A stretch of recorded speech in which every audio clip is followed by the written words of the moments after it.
இயேசு கிறிஸ்துவின் நாமத்தினாலே உங்களுக்கு மீண்டும் சத்திய நேர நிகழ்ச்சியிலே பார்ப்பதிலே நான் மிகுந்த மகிழ்ச்சி அடைகிறேன். கடந்த பல நாட்களாக நாம் வேத புஸ்தகத்தின் பல புஸ்தகங்களை நாம் கொஞ்சம் கொஞ்சமாக பார்த்து வருகிறோம். ஆரம்பத்திலே பேதுரு முழு நிருபத்தை நாம் பார்த்தோம். அதற்கு பின்பு ரோமர் நிருபத்தை படித்தோம். அதற்கு பின்பு நாம் எபிரேய நிருபத்தை படித்தோம். கடந்த நாளிலே 1 யோவானிலே நாம் அநேக காரியங்களை படித்தோம். இந்த நாளிலும் வேதத்தை நாம் படிப்பதற்கு மிகுந்த பிரயோஜனமாக இருக்கிற ஒரு கான்செப்டை நான் உங்கள் மைண்டில் வைக்கணும்னு விரும்புகிறேன். அது என்ன அப்படின்னா, பைபிளை நம்ம படிக்கும்போது கடவுளை குறித்து நாம் என்ன நினைக்கிறோம் என்கிற ஒரு மைண்ட் செட் ரொம்ப ரொம்ப முக்கியம். உங்கள் லைஃப்பில் நீங்கள் இதை மறந்துடவே கூடாது. திரும்ப திரும்ப உங்கள் மைண்டில் தேவன் எப்படிப்பட்டவர் என்பதை குறித்ததான ஒரு அறிவு நம்முடைய எல்லா வேத பாடங்களிலும், நம்முடைய ஜெபங்களிலும், நம்முடைய ஊழியங்களிலும் பிரதிபலிக்க வேண்டும். ஒரே ஒரு வசனத்தை நான் உங்களுக்கு ஆதாரமாக சொல்ல விரும்புகிறேன். யோவான் எழுதின சுவிசேஷம் 17ஆம் அதிகாரம் 3வது வசனம். இயேசு கிறிஸ்துவினுடைய ஒரு ஜெபம். ஒன்றான மெய் தேவனாகிய உம்மையும் நீர் அனுப்பினவராகிய இயேசு கிறிஸ்துவையும் அறிவதே நித்திய ஜீவன். ஆண்டவரை குறித்து நாம் அறிகிற ஒரு அறிவு நம்மளை நித்திய ஜீவனுக்குள்ளே நடத்துகிறது. அதாவது அந்த ரிலேஷன் அறிவது என்று சொல்லும்போது, ஆதாம் ஏவாளை அறிந்தான் அப்படின்னா என்ன அர்த்தம்னா, எந்த அளவுக்கு நாம் அவரோடு லிங்க் ஆகிறோமோ, லவ்லையும் ஃபெல்லோஷிப்லேயும் ஒருத்தருக்கு ஒருத்தர் புரிஞ்சு கொடுறதுலையும் நம்ம எந்த அளவுக்கு ஆண்டவரோடு நம்ம லிங்க் ஆகிறோமோ அந்த அளவுக்கு நம்மகிட்ட ஜீவன் உண்டாகும். இதான் நம்ம பைபிள் நமக்கு டீச் பண்ணுது. இயேசு கிறிஸ்து இந்த பூமிக்கு வந்தது கூட எதற்காக வந்தார் அப்படின்னா, யோவான் 10:10 ரொம்ப தெளிவாக சொல்வார், நானும் அவர்களுக்கு ஜீவன் உண்டாக்க வந்தேன் என்பார். அப்படின்னா நம்மகிட்ட நம்ம ஆவியில் தொடர்பு இல்லாத ஒரு தன்மையில் இருந்தோம். நம்முடைய ஸ்பிரிட் மேன் ஆவி மனிதன் அப்படியே அனாதையாக இருந்தது. அது அப்படியே மரணத்தில் அப்படி ஒரு ஸ்டம்பாகி அப்படி நிற்கும்போது இயேசு அதை உயிர்ப்பித்தார். அந்த ஏதேனுக்கு போகிற அந்த ரூட் மேப்பை நமக்கு மீண்டும் காண்பித்தார். இழந்து போனதை தேட வந்தேன் அப்படின்னார். நம்ம மைண்ட் செட்டில் இது ரொம்ப முக்கியமான காரியம். திருத்துவ ஆண்டவர் தகப்பனாக, குமாரனாக, ஆவியானவராக. ஸோ இதெல்லாம் நம்ம மைண்ட் செட்டில் திரும்ப திரும்ப வரும்போது நம்ம ஜீவனில் ஆப்ரேட் ஆக அது ரொம்ப வசதியாக இருக்கும். ஜீவன் நமக்குள்ளே ஆப்ரேட் ஆகிட்டு அப்படின்னா அது நமக்கு மரணத்தை சாதா விழுங்கி போட்டுரும். ஜீவன் மரணமானது ஜீவனாலே விழுங்கப்படும்படி என்று பவுல் எழுதுகிறார். அந்த ஒரு எக்ஸ்பீரியன்ஸ் நம்முடைய வாழ்க்கையில் நெடுகவே வந்துடும். இப்போ இந்த தேவனை குறித்து தான் அந்த அறிவு அல்லது பர்சனலாக ஆண்டவரை நாம் இமிட்டேட் பண்ணுற காரியம் நம்முடைய வாழ்க்கையில் மிக மிக முக்கியம். ஆண்டவர் நம்மளை எப்படி டிசைன் பண்ணியிருக்காருன்னா, நம்ம ஆவி ஆத்மாவை ஒன்று ஆகணும், ஆத்மா சரீரத்தோடு ஒன்றாகி, அதற்கு பிறகு கணவன் மனைவியாக ஒன்றாகி, அதுக்கு பிறகு பிள்ளைகள் குடும்பமாக அப்படியே முழு திருச்சபையும் தேவனோடு ஜாயிண்ட் ஆகிறோம். அந்த மாதிரி தான் அவர் டிசைன் பண்ணியிருக்கார். அதனால் நம்ம தேவனை குறித்து தான் அந்த அறிவில் ஜீவனை உண்டாக்குகிற மெசேஜஸ் கான்செப்ட் ரொம்ப முக்கியம். அந்த ஜீவன் எங்கே ஒர்க் அவுட் ஆகுது அப்படின்னா, பிதா எப்படி குமாரனை அறிஞ்சிருக்காரோ, குமாரன் எப்படி ஆவியானவரை நமக்கு கொடுக்குறாரோ, ஆவியானவர் பிதாவை நமக்கு, அவங்க 3 பேருமே ஒன்றுக்குள்ளே ஒன்று லவ்வில் தான் ஆப்ரேட் ஆகுறாங்க. அன்பினாலே ஒருத்தருக்கு ஒருத்தர் பிணைக்கப்பட்டிருக்கிறார். அதில் தான் அந்த ஜீவன் உண்டாகுது, ஜென்ரேட் ஆகுது. இதே அன்பின் வட்ட மையத்தில் தான் நாம் உருவாக்கப்பட்டோம். நம்மளை அவர் அந்த சாயலில் தான் படைத்தார். தோட்டத்தில் பிசாசு ட்விஸ்ட் பண்ணதுனால தான் நமக்கு தவறான காரியங்கள் எல்லாம் ட்விஸ்ட் ஆகி நன்மை தீமை கனியை பூசித்து நம்ம வந்து அன்லாக் ஆகிட்டோம். எப்படி அன்லாக் ஆகிட்டோம் அப்படின்னா, மனசாட்சி சொல்கிற கதையெல்லாம் கேட்க ஆரம்பித்து தேவனை குறித்து தவறாக புரிந்து கொண்டோம். ஸோ எனவே நாம் தேவனை குறித்ததான ஒரு அறிவு நம்மளை ஜீவனுக்குள்ளே பிரவேசிக்கப்படும்.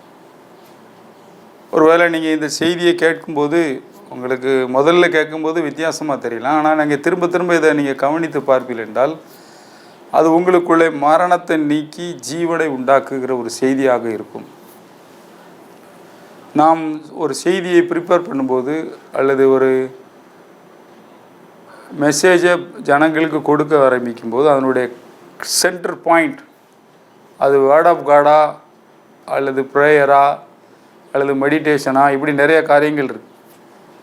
ஆனால் நீங்கள் எந்த மெசேஜ் எடுத்தாலும் நீங்கள் வந்து தேவனுடைய கேரக்டர், மெய்யான ஸ்வாவன்னு ஒன்று இருக்குது. அதுதான் நம்ம 1 யோவானில் படிக்கிறோம்.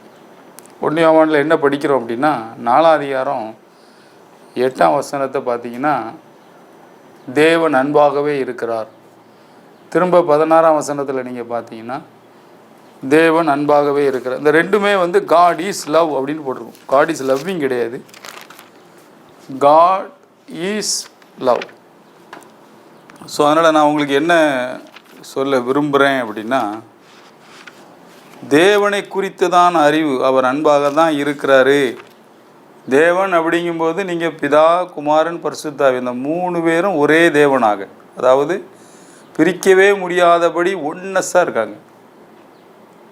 அதுதான் நம்ம தேவன் என்று சொல்கிற வார்த்தையினுடைய அடையாளம். அவங்க வந்து அன்பாக தான் இருக்கிறாரு அப்படிங்கிறத யோவான் தான் இயேசு கிறிஸ்துவோடு மிக நெருக்கமாக இருந்தார்.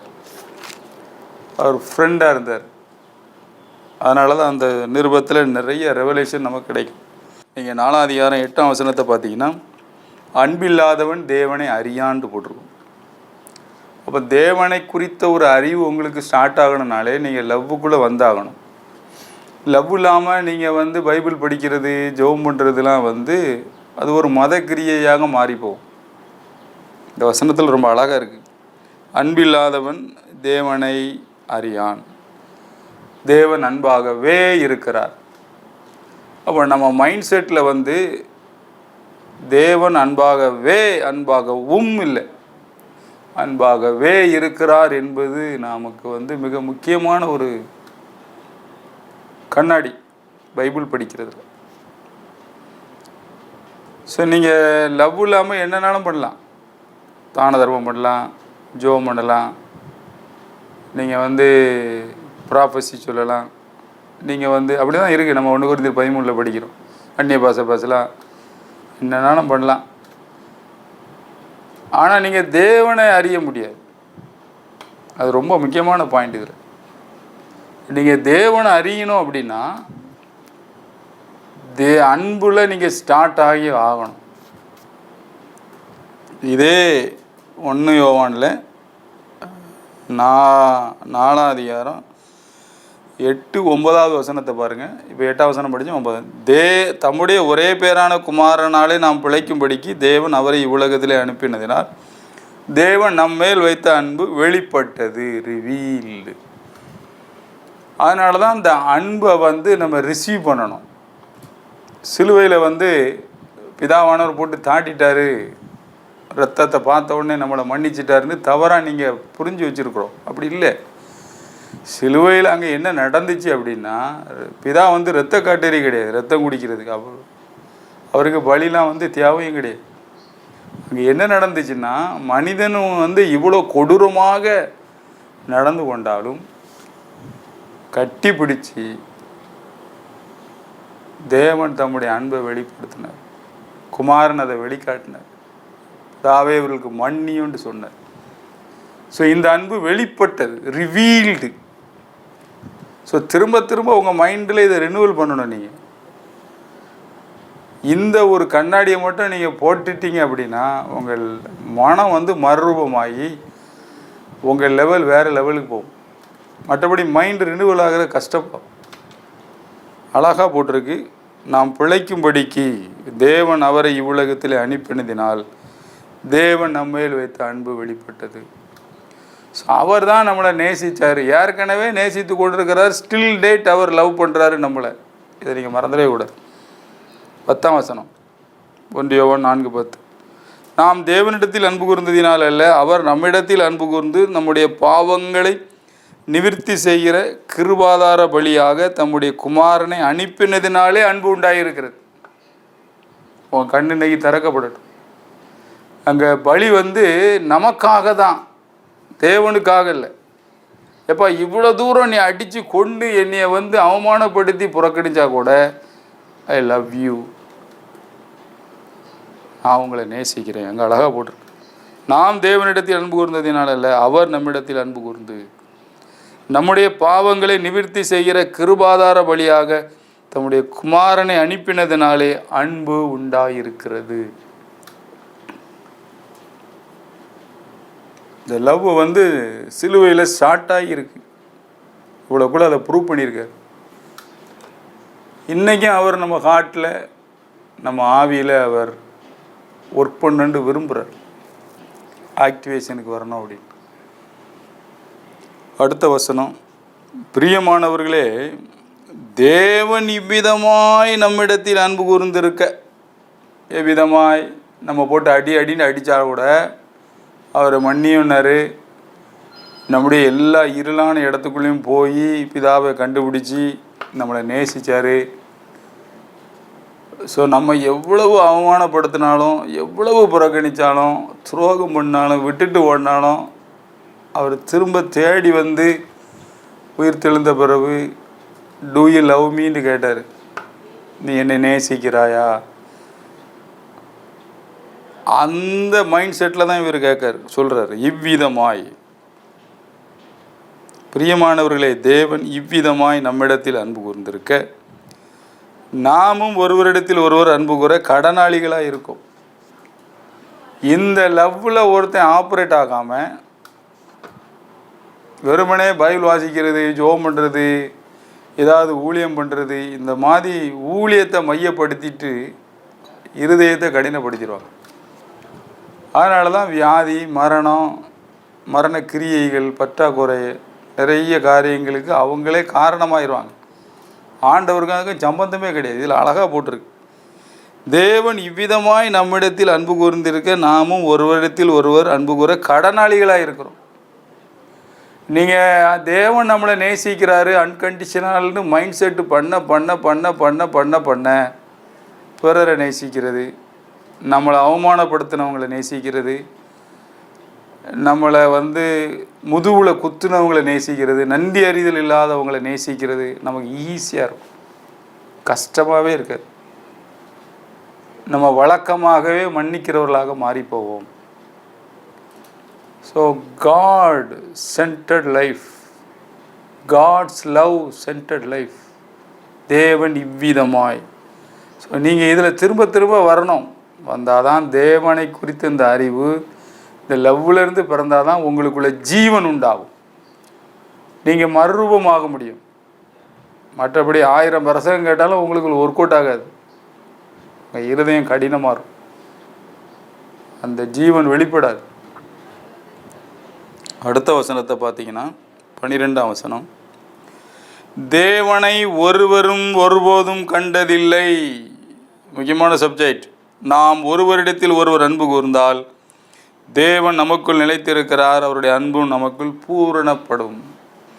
நானோ ஜீவன் உண்டாக்க வந்தேன், அந்த ஜீவன் பரிபூர்ணப்பட வந்தேன். அந்த வசனத்தை இதை லிங்க் பண்ணி பாருங்கள், ரொம்ப அழகாக. நாம் ஒருத்தரிடத்தில் ஒருத்தர் அன்பு கூறும்போது நமக்குள்ளே அவர் இருக்கிறார். God is there. இதுக்கெல்லாம் விளக்கமே தேவையில்லை. ஆனால் இதை மையப்படுத்தி நம்ம வாழ்வதுறதில்லை, பிரசங்கம் பண்ணுறதில்லை, பிரசங்கம் கேட்குறதில்லை, வேறு எல்லாத்தையும் மையப்படுத்துகிறோம். ஆதாயம், ஜெபம் பண்ணுறது, ஃபாஸ்டிங் பண்ணுறது, ஊழியம் பண்ணுறது, அங்கே போகிறது, இங்கே இதெல்லாம் நமக்கு ரொம்ப பிடிக்கி. ஆனால் கூட பிறந்த அண்ணன், கூட பிறந்த தம்பி அல்லது பிள்ளைகள் செய்த தவறுகளை மன்னிப்பதற்கு, துரோகங்களை மறப்பதற்கு, அல்லது சொத்து அல்லது ஏதாவது ஒரு பிரச்சனையில் அவங்கள விட்டு கொடுக்கறதுக்கு நமக்கு மனசு இல்லை. ஏன் அப்படின்னா நம்ம தேவனை அறியவில்லை. நீங்கள் ஒரு ஆண்டவர் மைண்டில் வச்சுருக்கீங்க, அது அப்படி தான். இங்கே யோவான் சொல்கிறாரு, நாம் ஒருவரிடத்தில் ஒருவர் அன்பு கூர்ந்தால் தேவன் நமக்குள் நிலைத்திருக்கிறார், அவருடைய அன்பும் நமக்குள் பூரணப்படும். அப்படி எப்படி பூரணப்படும் அப்படின்னா, எப்போ அவங்க நம்மளை அவமானப்படுத்தும் போது, ஹேட் பண்ணும்போது, நம்மளை திரும்ப திரும்ப ஒருத்தர் உங்களை பண்ண நீங்கள் அவங்கள நேசிக்க ஆரம்பிக்க அந்த லவ் உங்கள்கிட்ட மேனிஃபெஸ்டேஷன் ஆகும். இதுக்கு தான் பரிசுத்த ஆவியானவர் தேவ அன்பை நம்முடைய இருதயத்தில் ஊற்றுறாருன்னு வேதத்தில் படிக்கிறோம். அடுத்த வசனத்தில் பாருங்க, அவர் தம்முடைய ஆவியில் நமக்கு தந்தருளினாலே நாம் அவரிலும் அவர் நம்மிலும் நிலைத்திருக்கிறதை அறிந்திருக்கிறோம். சூப்பராக இருக்கு அந்த வசனம். அவர் தம்முடைய ஆவியில் நமக்கு தந்தருளினாலே, அந்த அன்பை நம்ம ஆவியில் தந்திருக்காராம். நல்லா தெரிஞ்சுக்கிடுங்க, நம்முடைய ஆவி தேவனால் உண்டாக்கப்பட்ட இந்த உலகத்தில் நம்ம குழந்தையாக பிறக்கும் போதே நமக்கு ஒரு ஜீவனை கொடுத்து, ஆவியை கொடுத்து தான் அவர் பிறக்க வைக்கிறார். அந்த ஆவியில் ஜீவன் இருக்கு. அது எப்போ ஆப்ரேட்டுக்கு வருது அப்படின்னா, சிலுவையை ஒருத்தன் நம்பும்போது, இயேசு கிறிஸ்துவின் எனக்காக, அதாவது இந்த அன்புல அவன் ஆப்ரேட் ஆகும்போது, அவர் என்ன எவ்வளோ தூரம் நேசிக்கிறாரா அப்படிங்கிற அந்த மைண்ட் செட்டுக்கு வரும்போது ஆப்ரேட்டுக்கு வருது. இப்போ நீங்கள் பார்த்தீங்கன்னா அழகாக போட்டிருக்கு, அவர் தம்முடைய ஆவியில் நமக்கு தந்ததினாலே. நம்ம ஆவியில் கம்ப்ளீட்டாக அது தேவன் தந்தது. அந்த ஆவிக்கு எல்லாம் தெரியும். ஆனால் அது ரட்சிக்கப்படும் வரைக்கும் அப்படியே தான் கிடக்கு. எப்போமோ இயேசுன்னு கேள்விப்பட்டு அவர் உன்னை நேசிக்கிறார்னோடனே அந்த ஆவியில் ஒரு உயிரடையும். திரும்ப அந்த ஆவி பரிபூர்ணம் அடைய வேண்டியிருக்கு. அந்த ஆவியில் இருக்கிற அந்த ஆவி மனிதன் அவன் ஏற்கனவே பெர்ஃபெக்ட்டு. ஆனால் அது எப்படி திரும்பவும் பெர்ஃபெக்டாக மாறுது அப்படின்னா, தேவனுடைய அன்பினாலே நாம் நிரப்பப்பட நானோ ஜீவன் உண்டாக்கவும் அந்த ஜீவன் பரிபூர்ணப்படவும் வந்தேன் என்கிற வாக்கியம் நமக்குள்ளே நிறைவேறு. 14வது வசனம், பிதாவானவர் குமாரனை உலக ரட்சிகராக அனுப்பினார் என்று நாங்கள் கண்டு சாட்சியிடுகிறோம். ஸோ அதனால தான் சொல்கிறாரு உலக ரட்சகர். யாரெல்லாம் அந்த அன்பை ருசிக்கிறாங்களோ அவங்களுக்கு அந்த லவ் ஆப்ரேட் ஆகி ஜீவன் வெளிப்படும். அதுதான் இயேசு கிறிஸ்து சொல்கிறாரு. வேத வாக்கியங்கள் சொல்லுகிறபடி, என்னை விசுவாசிக்கிறவனுடைய இருதயத்திலிருந்து ஜீவ தண்ணீருள்ள நதிகள் புறப்பட்டு போகும். யோவான் 7:37 படிக்கிறோம். இதைத்தான் அவர் அங்கே மீன் பண்ணுறார். இழந்து போனதை தேட வந்தேன், நானோ ஜீவன் உண்டாக்க வந்தேன். ஸோ இதெல்லாம் நீங்கள் கனெக்டட் பண்ணி பார்த்தீங்கன்னா, அவர் உலக ரட்சகராக வந்தார். அதாவது தேவனை சரியாக கண்டுபிடிக்கிறதுக்கு நாம் ஹெல்ப் பண்ணுறதுக்கு வந்தார். ரூட் மேப் கொடுத்து வந்தார். நாம் ஆவியில் தேவனோடு தொடர்பு கொள்ளும்படி அவர் வந்தார். மறந்துடக்கூடாது. நீங்கள் இந்த லெவலில் ஆப்ரேட் ஆகும்போது இதை நீங்கள் கண்டுபிடிப்பீங்க. 15ஆம் வசனம், இயேசுவானவர் தேவனுடைய குமாரன் என்று அறிக்கை பண்ணுகிறவன் எவனோ அவனில் தேவன் நிலைத்திருக்கிறார், அவனும் தேவனில் நிலைத்திருக்கிறான். ஸோ உலக ரட்சகர் என்று சொல்கிறத மாற்றும் போது, அதாவது யாரெல்லாம் பர்சனலாக இயேசு கிறிஸ்துவை ஏற்றுக்கொள்கிறாங்களோ, அவருடைய குமாரனை ஏற்றுக்கொள்கிறாங்களோ, அவங்களுக்குள்ள காட் பிதா இருக்கிறார். என்றைக்குமே இந்த திருத்துவத்தை நீங்கள் மறந்துடக்கூடாது. பிதா அங்கே வந்தாலே குமாரன் வந்துடுவார், குமாரன் வந்தாலே ஸ்பிரிட் அங்கே இருப்பார், ஏற்கனவே அங்கே இருப்பார் நம்ம ஆவி. ஸோ திருத்துவத்தை பிரிக்கவே முடியாது. நீங்கள் எப்படி பிதாவானவர் தகப்பனாக, குமாரன் ஒரு மூத்த அண்ணனாக, ஆவியானவர் அம்மா, ட்ரினிட்டி குடும்பத்திலலாம், திருத்துவ குடும்பத்தில் தான் நம்ம உண்டாக்கப்பட்டோம். எப்படி நம்ம ஆவி ஆத்மா சரீரத்தில் இருக்கிற மாதிரி நமக்குள்ளே அவங்க வாசம் பண்ண ஆரம்பிக்காங்க. அவர் அழகாக எழுதுறார். அடுத்த வசனம், தேவன் நம்மேல் வைத்திருக்கிற அன்பை நாம் அறிந்து விசுவாசித்திருக்கிறோம். பயங்கரமான வசனம். இந்த லவ்வை நம்ம டேஸ்ட் பண்ணியிருக்கோம். ஏன்னா நம்ம எல்லாருக்கும் நல்லா தெரியும், நாம் அவரை தேடலை, நாம் சினிமா பார்த்து அல்லது உலகத்தில் முங்கி கிடந்தோம், அவரை தேடவே இல்லை. ஆனால் அவர் தான் தேடி வந்தார். நாம் அதை விசுவாசிச்சிருக்கோம், அதை அறிஞ்சிருக்கோம். அங்கே போட்டிருக்கு, தேவன் நம்மேல் வைத்திருக்கிற அன்பை நாம் அறிந்து விசுவாசித்திருக்கிறோம்.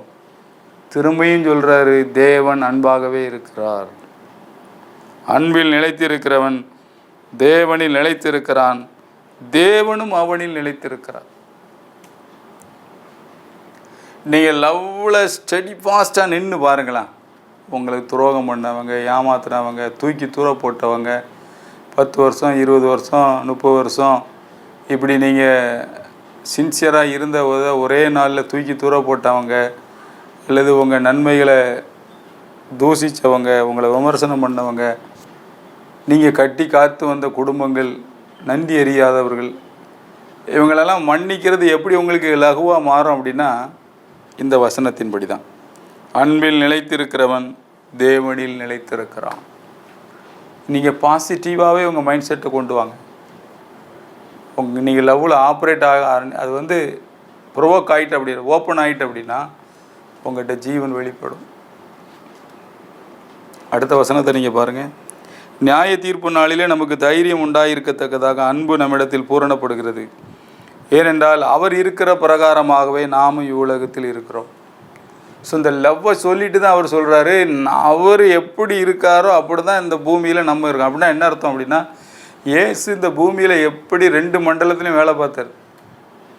அதாவது ஸ்பிரிச்சுவல் வேலையும் வேலை பார்த்தார், உலக பிரகாரமான வேலையும் அவர் இருந்தார். அதனால தான் அவர்கிட்ட வந்து ஜீவன் ஆப்ரேட் ஆகி எங்கேயுமே ஒரு குருடை இருந்தால் கூட கண்ணு திறக்கப்பட்டுட்டு, ஒரு கை விளங்கலை அப்படிங்கும்போது இயேசு அங்கே இருந்தாருன்னா அது கரெக்டாகிடும். ஒரு பற்றாக்குறை இருந்துச்சு, 5 அப்பம் 2 மீன், இயேசு அங்கே இருந்தார், அது சரியாயிட்டு. ஏன்னா அவர் ஜீவனை உண்டாக்க வந்தார். அவர் எங்கே இருக்காரோ அங்கே ஜீவன் உண்டாகும். இதை நீங்கள் விளங்கி இதை விசுவாசிச்சிங்கன்னா நீங்கள் எங்கே இருக்கீங்களோ அங்கே ஜீவன் உண்டாகும். எங்கே 2 பேர் 3 பேர் இருக்கிறாங்களோ அங்கே இருக்கிறேன்ட்டார். இதுதான் சபை. சபை வந்து நம்ம கிறிஸ்துவின் சரீரம், அவர் தலை. இந்த லவ்வில் ஆப்ரேட் ஆகி ஜீவன் வெளிப்படும் போது அந்த சபையை யாருமே டச் பண்ண முடியாது. அங்கே மேனிஃபெஸ்டேஷன் பயங்கரமாக இருக்கும். ஏனென்றால் அவர் இருக்கிற வண்ணமாகவே, அவர் எப்படி பிதாவானவர் சொல்கிறத மட்டும்தான் செஞ்சார். அவர் மெடிடேஷனில் உட்காந்து பிதா அன்னைக்கு என்ன சொல்கிறாரோ மைண்டில் அதை மட்டும்தான் செஞ்சார். 70 மைல் நடந்து போ, சாரி பார்த்து வித ஒருத்தி வருவா, அவளுக்கு சோகம் கொடு அப்படின்ட்டு அவருக்கு காலையில் அந்த ரெவலேஷன் கிடைக்கும்போது அதை மட்டும்தான் செஞ்சார். எத்தனையோ பேருக்கு கடந்தாங்க, 38 வருஷம் ஒருத்தன் வியாதியை அவனை மாத்திரம், ஏன்னா பிதா என்ன சொல்கிறாரோ அதை மட்டும்தான் செஞ்சார். அவருடைய ஆவியின் நடத்துதல், அவருக்குள்ளே இருந்த ஆவி, பரிசுத்த ஆவி. ஸோ நமக்குள்ளே இதே கான்செப்ட் தான், மறந்துடக்கூடாது. அவர் இருக்கிற வண்ணமாகவே நாம் இந்த பூமியில் இருக்கிறோம். அடுத்த வசனம், அன்பில் பயமில்லை, பூரண அன்பு பயத்தை புறம்பை தள்ளும். பயமானது வேதனை உள்ளது, பயப்படுகிறவன் அன்பில் பூரணப்பட்டவன் அல்ல. அதாவது நீங்கள் இந்த லவ்வில் ஆப்ரேட் ஆகிட்டீங்க அப்படின்னா உங்களுக்கு இந்த பயங்கிறதே வராது. எந்த இடத்துக்கு போனாலும் நீங்கள் உங்கள் பாட்டில் நிற்பீங்க. என் கூட ட்ரினிட்டி இருக்கார், பிதா குமாரன் பரிசுத்த. திருத்துவமே எனக்குள்ளே இருக்கும்போது பரலோகமே நம்ம கூட தான் இருக்குது. யார் நமக்கு முன்னாடி நிற்க முடியும்? இந்த பயம் வந்து உங்களுக்கு அப்படி தூர போயிடும். தெளிவாக இருக்குது. பயப்படுகிறவன் அன்பில் பூரணப்பட்டவன் அல்ல.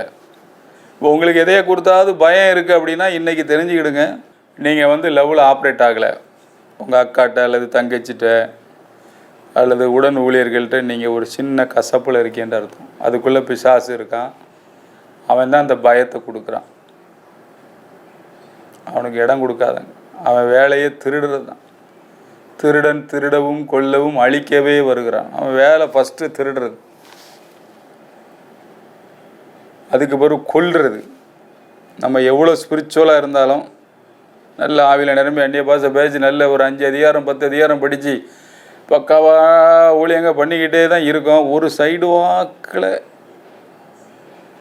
பக்கத்தில் உள்ள ஊழியர்கிட்டையோ அல்லது மூத்த அண்ணமார்கிட்டையோ ஒரு கசப்பு இருந்துச்சுன்னா நீங்கள் மரணத்துக்குள்ள இருக்கீங்கன்னு அர்த்தம். தெரிஞ்சுக்கிடுங்க, உங்கள்கிட்ட ஜீவன் வேலை பார்க்காது. ஊழியம் நடக்கும் 5 வருஷம் இல்லை 50 வருஷமாக நடக்கும். ஆனால் உங்கள் மூலம் வந்த ஒருத்தனுமே ஜீவனை பார்க்க மாட்டான். அவன் ஒரு கிறிஸ்தவ மதவாதியாக மாறியிருப்பான். கோயிலுக்கு போவான், காணிக்கை கொடுப்பான், சோத்திர ஆண்டவரேன்றான். அவனுக்குள்ளே ஜீவன் வெளிப்படாது. இதே 1 யோவான் தான் சொல்கிறாரு. நல்லா படிச்சுக்கிடுங்க. 3ஆம் அதிகாரம் 16வது வசனம். 1 யோவான் 3, 14, 15, 16. 16 படிக்கிறதுக்கு முன்னாடி 14லேருந்தே நான் படிக்கேன். நாம் சகோதரிடத்தில் அன்பு கூறுகிறபடியினால் மரணத்தை விட்டு நீங்கி ஜீவனுக்கு உட்பட்டிருக்கிறோம் என்று அறிந்திருக்கிறோம். நீங்கள் லவ்வில் ஆப்ரேட் ஆனால் உங்களுக்குள்ள ஜீவன் உண்டாகும். தெளிவாக இருக்குது. மரணம் ஆப்ரேட் ஆகாது. அப்படி இல்லாமல் நெகட்டிவாக நீங்கள் இருந்தீங்க அப்படின்னா you are in the darkness. அதை எங்கே சொல்கிறாருன்னா 2ஆம் அதிகாரம் 11ஆம் வசனத்தில் சொல்கிறான். 1 யோவான் 2:11. தன் சகோதரனை பகைக்கிறவன் இருளிலே இருந்து இருளிலே நடக்கிறான். இருளானது அவன் கண்களை குருடாக்கினபடியினால் தான் போகும் இடம் என்னதென்று அறியாது. எங்கே போகிறேன்டே தெரியாது, இருளாயிரும். ஸோ பயப்படுகிறவன் அன்பில் பூரணப்படுகிறவன் இல்லை. நல்லா இதை உங்கள் மைண்டுக்குள்ளே ஏற்றுக்க. அடுத்த வசனத்தில் போட்டிருக்கு 1 யோவான் 3:15. தன் சகோதரனை பயக்கிற எவனும் மனுஷ கொலைபாதகனாக இருக்கிறான். மனுஷ கொலைபாதகன் எவனும் அவனுக்குள் நித்திய ஜீவன் நிலைத்திராது என்று அறிவீர்கள். நித்திய ஜீவன் நிலைத்திராது. அதனால் அண்டர்லைன் பண்ணிக்கணும். நீங்கள் இயேசுநாதரை ஏற்றுக்கொண்ட போது நித்திய ஜீவன் உங்களுக்கு வாக்குப்பட்டது உண்மைதான். ஆனால் நீங்கள் தொடர்ந்து சகோதரர்களை பகைத்து கொண்டிருக்கும்போது அல்லது ஒரு கசப்பில் வாழ்ந்து கொண்டிருக்கும்போது 5 வருஷம் 10 வருஷம் இல்லை, சில பார்ட்டிகள்லாம் 50 வருஷமாக கிடக்காங்க கசப்பில். இடுவ பிரச்சனை, சொத்து பிரச்சனை, படலை பிரச்சனை, ஏகப்பட்ட பிரச்சனையோடைய ஒரு தலைமுறையே அழிஞ்சு போயிடுது. சைடு வாக்கில் செவ்வாய் நடக்கு, பாசிங் நடக்கு, ஒன்றுமே ஒர்க் அவுட் ஆக மாட்டேங்குது. ஏன்னா நீங்கள் டெத்தில் இருக்கீங்க. அங்கே போட்டிருக்கு அவனுக்குள் நித்திய ஜீவன் நிலைத்திராது. நீங்கள் ரசிக்கப்பட்டதெல்லாம் உண்மை தான், ஜீவன் வந்தது உண்மை தான். ஆனால் நீங்கள் லவ்வில் கண்டினியூஸாக இல்லைன்னா அது ஆப்ரேட்டுக்கு வராது. ரொம்ப ரொம்ப முக்கியம். ஒருக்கா ரீசார்ஜ் பண்ணியாச்சு செல்ஃபோனை, அது பெர்மனெண்ட் கிடையாது. 3 மாதம் கழித்து அது முடிஞ்சிடும், திரும்ப ரீசார்ஜ் பண்ணணும். அதே மாதிரி நீங்கள் லவ்வில் ஆப்ரேட் ஆனது கரெக்டு தான். ஆனால் கண்டினியூஸாக சகோதரர்களிடத்தில் அன்பு கூற நீங்கள் மறுக்க போகும்போது உங்களுக்குள்ள அது வேலை பார்க்காது. அவ்வளோதான், அது அமைதியாக இருந்துடும். அடுத்த வசனம் போட்டிருக்கு 3:16. யோவான் 3:16 உங்களுக்கு ஒர்க் அவுட் ஆயிடுச்சு. ஆனால் 1 யோவான் 3:16 ஒர்க் அவுட் ஆகும் எப்போ அப்படின்னா அங்கே போட்டிருக்கு. அவர் தம்முடைய ஜீவனை நமக்காக கொடுத்ததினாலே அன்பு இன்னதென்று அறிந்திருக்கிறோம். நான் தான் அப்போதே சொன்னேன், அன்பு இருந்தால் ஜீவன் ஆப்ரேட் ஆகும் அப்படின்ட்டு. அடுத்த வசனத்தில் போட்டிருக்கு நாமும் சகோதரருக்காக ஜீவனை கொடுக்க கடனாளிகளாக இருக்கிறோம். இதுதான் பைபிள். தேவனை நேசி, மனுஷனை நேசி, முடிஞ்சு போச்சு. இதுக்கு தான் அவர் வந்தார். எப்பா நான் ஜீவனை உண்டாக்க வந்தேன், அந்த ஜீவன் பரிபூரணப்படவும் வந்தேன். திரும்ப திரும்ப திரும்ப நம்ம மைண்ட் செட் இதில் வரணும். இதே 4ஆம் அதிகாரத்தில் 19ஆம் வசனம் நம்ம விட்ட இடத்துல திரும்ப ரீஸ்டார்ட் பண்ணுறோம். அவர் முந்தி நம்மிடத்தில் அன்பு கூர்ந்தபடியினால் நாமும் அவரிடத்தில் அன்பு கூறுகிறோம். அவர் தான் ஃபர்ஸ்ட் லவ். நிறைய பேர் சொல்லுவீங்க அவன் தான் இப்படி பண்ணிட்டான், அவன் அந்த வேலையில். நீங்கள் ஸ்பிரிச்சுவலாக நீங்கள் இந்த யூடியூப்பில் இந்த செய்தியை கேட்டிருக்கீங்கன்னா நீங்கள் தான் முந்தி அன்பு கூறணும். ஏன்னா உங்களுக்கு தான் இந்த செய்தி தெரியும். யார் ரொம்ப வேதம் வாசி ஜோம் பண்ணுறாங்களோ, யார் ரொம்ப ஸ்பிரிச்சுவலாக காட்டிக்கிட்டுறீங்களோ அவங்க தான் முந்தி அன்பு கூறணும்.